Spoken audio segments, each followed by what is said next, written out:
In Gaza and Israel, life is shaped by sirens, rubble, and silence. But beneath the noise of war and the hum of political rhetoric, something quieter is happening, something more enduring. It is the transformation of the human mind under relentless pressure, the quiet suffering, the psychological toll of living under siege. In Gaza, neighborhoods are marked by ruins from past bombings. Children grow up amid debris that used to be homes, schools, or hospitals. Many know the sound of a drone before they know the sound of birds. The destruction isn't just physical, it's emotional. It marks their sense of normalcy, safety, and identity. A 7-year-old girl may not understand geopolitics, but she knows what it means when her mother tenses up at the sound of planes overhead. She has seen neighbors die or disappear. She doesn't play with dolls, she plays at rescue missions. Her imagination is shaped by trauma, her future shaped by fear. In Israel, a father driving his kids to school checks the Rocket Alert app as habitually as someone else checks the weather. Families living near the Gaza border don't measure time in days, but in sirens and quiet gaps between them. Children are taught to run to shelters before they are taught multiplication. These repeated bursts of fear lodge in their nervous systems, shaping how they sleep, eat, and relate to others. For both Palestinians and Israelis, the experience of conflict is not occasional, it is structural. It is woven into the fabric of life. And when violence becomes a constant, the body and mind adapt in ways that are often harmful. The human brain, when exposed to acute stress, activates its survival systems. Heart rate increases, cortisol floods the system, vision narrows. This is helpful in an emergency. But in chronic emergencies, as in Gaza and southern Israel, these systems never fully turn off. People begin to live in a state of hypervigilance. They are easily startled, irritable, sleepless. Over time, this constant activation burns them out. Children under siege often stop speaking for periods of time. Some regress, wetting the bed, clinging to adults, or developing speech delays. Others become numb. Psychologists call this emotional blunting, a protective response where children disconnect from their feelings to survive what they can't understand. Even infants are affected. A baby who sees their mother cry every day or flinch at loud noises absorbs that stress. Neuroscience tells us that chronic stress in early life rewires how a child's brain develops. It shapes their ability to trust others, to regulate emotion, and even to learn. This is how trauma becomes biological. And this trauma is not limited to war zones.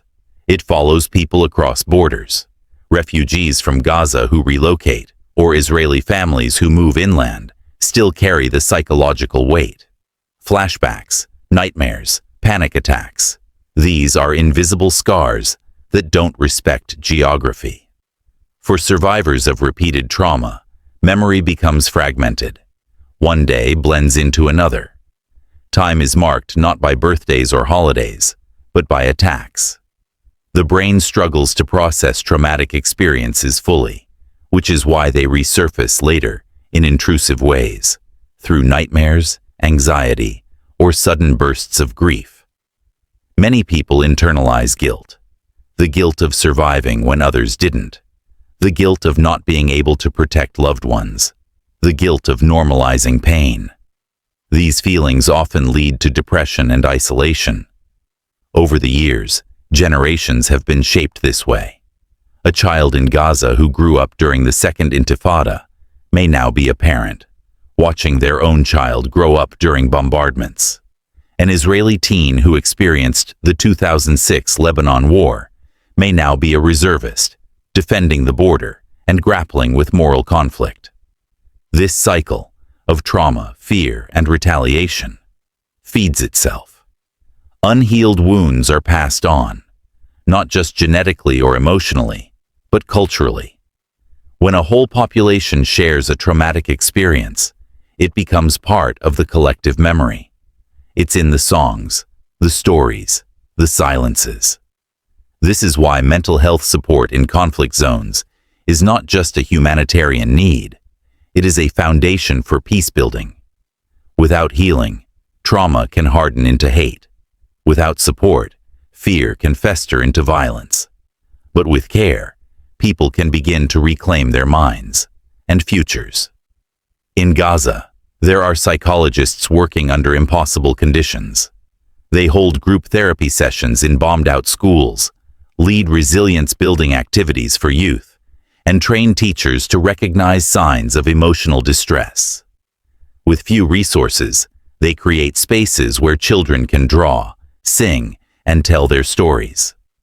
In Israel, mental health professionals work in fortified trauma centers, preparing children and families for emergency drills and helping them process grief after attacks. Many of these professionals are themselves survivors. They bring empathy, born of experience. Still, the gap between need and availability is vast. In Gaza, there are fewer than 100 licensed mental health workers for over 2 million people. Many adults have never spoken to a therapist. Many children don't even have a word for what they're feeling. Just symptoms, stomach aches, headaches, sudden tears. In Israel, even with better infrastructure, the demand during crises overwhelms the system. Waiting lists grow. The need for trauma-informed care far outpaces the supply. And all of this happens in an environment where discussing mental health can still be taboo. People hesitate to admit their struggles. They fear judgment. They fear appearing weak. But strength is not the absence of suffering. Strength is the willingness to face it, and the hope that healing is possible. Survivors from both Gaza and Israel have described the small, powerful moments that keep them going. A teacher who comforts a child after an airstrike. A neighbor who opens their home after a family's house is destroyed. A therapist who listens without judgment. These gestures do not fix the world, but they do soften its edges. There are even efforts, rare and fragile, that bring together those on both sides who seek a different way forward. Parents who have lost children in the conflict, Palestinians and Israelis, sometimes meet in peace circles. They grieve together. They speak, not as enemies, but as humans with broken hearts. And in doing so, they challenge the narrative that violence is inevitable. It is not. But healing must be deliberate. The cost of ignoring psychological trauma is high, not just for individuals, but for society. Untreated trauma can lead to increased violence, radicalization, domestic abuse, substance use, and long-term health problems. It also clouds judgment, impairs empathy, and undermines dialogue. Healing, by contrast, opens space for understanding. It allows people to imagine a life beyond fear. It gives children back their imagination. It makes hope a political act. Imagine what might be possible if mental health care was not only accessible, but prioritized. If peace negotiations included psychologists, not just generals. If rebuilding meant not just concrete and steel, but trust and resilience. Imagine a future where a child in Gaza falls asleep without fear, where a child in Israel doesn't instinctively run for shelter at loud noises, where both can play, grow, and dream, free from trauma. That future is not beyond reach, but it requires action. It requires investment in mental health. It requires listening to survivors, and it requires seeing the invisible wounds of war as just as urgent as the visible ones. The siege that most devastates this region is not just the political one. It is the psychological siege that entraps millions. The war on the mind is quieter, but it is just as cruel.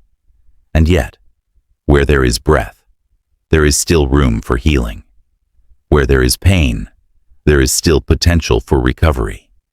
The human spirit, like the human brain, has a remarkable capacity to rebuild if we let it. Thanks for watching.